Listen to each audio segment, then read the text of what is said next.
Welcome back to the channel where we explore, learn, and theorize about the Marvel Universe. Today we have quite a bit of news, so grab your popcorn and strap in for a slightly longer video. Now let's get started.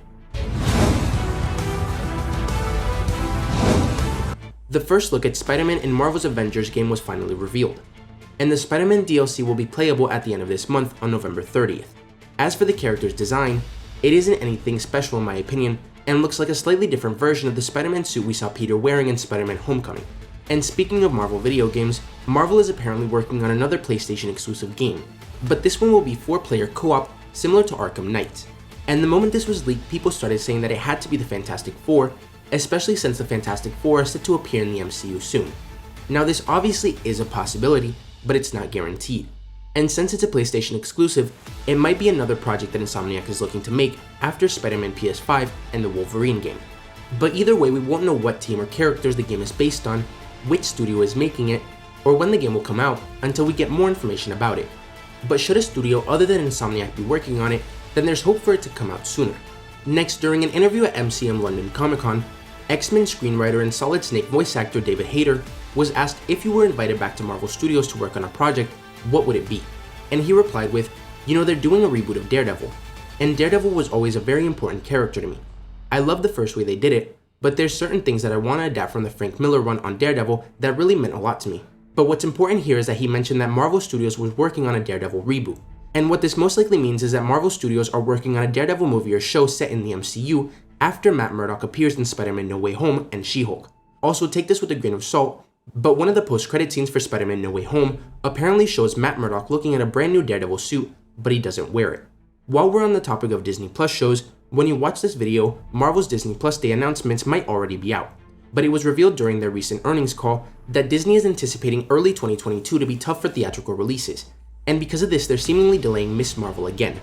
Even though it's a Disney Plus show and not a movie, from early 2022 to Q4 of 2022, which is anywhere from July to September. Now I don't know if this means that the other shows like Moon Knight, She-Hulk, or Secret Invasion will be pushed back as well. However, you may already know if you watched the announcement, but if you haven't, they'll almost guaranteed talk about it on Disney Plus Day. The official synopsis also says that they'll explore Disney Plus shows of the past, present, and future, and that the special will offer exciting looks at upcoming titles and new project announcements. Next, we have some Black Panther Wakanda Forever news. But for those of you that are uninterested, you can skip to the next segment. The timestamp will be on screen. Anyways, it was recently rumored that Lake Bell has been cast as Lucia Von Bardis in Black Panther 2. But we now have more news. Apparently her role will be like Dane Whitman's in the Eternals, but slightly bigger. The film mainly focuses on Shuri, Namor, and Riri Williams.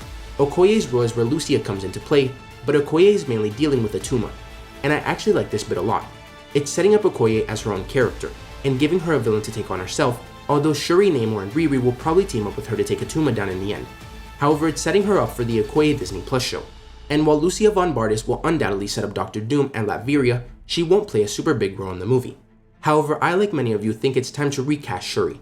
Letitia Wright isn't my favorite actress, but that's not even the reason why. The reason is that she was hurt on set and went back to London where she lives to recover. However, because she's so against COVID and has made countless remarks and statements about it, she refused to get vaccinated, which was not only extremely selfish and put everyone on set of the movie at risk while she was there, but she now can't return to the United States to finish filming unless she gets vaccinated, which was one of the main reasons why the movie was delayed.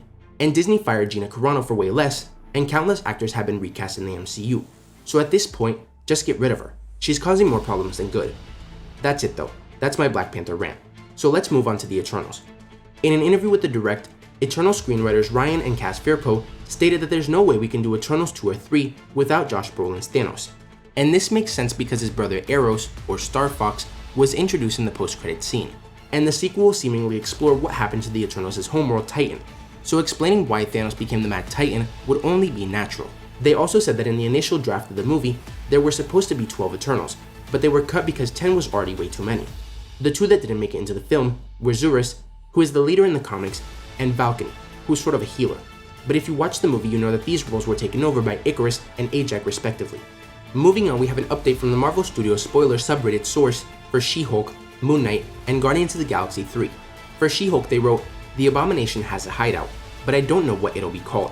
Wong is in She-Hulk, and he helps fight enemies with She-Hulk at a possible concert.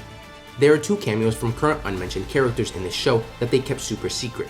They even gave them code names on the call sheet. They filmed all of their scenes on built sets, but I have no idea who they are. I believe one is military and could possibly be Rhodey. The other might be Valentina Allegra de Fontaine, as we know that she's the overarching villain in the Disney Plus shows and is recruiting all the villains to the Thunderbolts. Also, She-Hulk sleeps with Matt Murdock and a couple of other people in the show. There's a lot of humor and they're inspired by Boston Legal. For Guardians 3, they say there are 4 mocap suits for Rocket, although there are usually only 2 in the movie. I'm unsure, but I believe the others are for Lila. They've hired a female mocap actor who will not voice the character that she plays. And in the comics, Lila is an otter and Rocket's love interest. For Moon Knight, they stated that while they're not sure who Ethan Hawke is playing, he is an antagonist. So he's either Dracula or someone else. But Dracula is a major antagonist that they set up in the show. However, he isn't the main antagonist as previously believed. And lastly, we have some plot leaks for Spider-Man No Way Home. But like always, take this with a grain of salt as it's coming from 4chan. And while things on 4chan have been fully or partially right in the past, it's by no means confirmed. But here's your spoiler warning just in case it is right.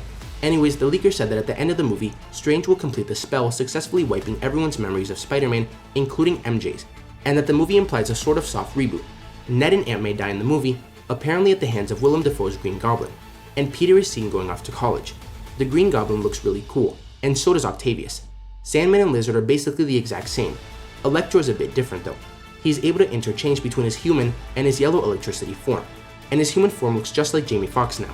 At the end of the movie, we see Tobey Maguire's version of Spider-Man going back to the Raimiverse, and we get a quick glimpse of Kirsten Stewart's MJ as well as their daughter. Andrew Garfield goes back to his universe, but he doesn't have such a happy ending since Gwen Stacy is of course still dead. And the post-credit scenes for the movie are apparently something with Venom and the Matt Murdock Daredevil suit I mentioned earlier. But let me know what you thought about anything I covered in today's video.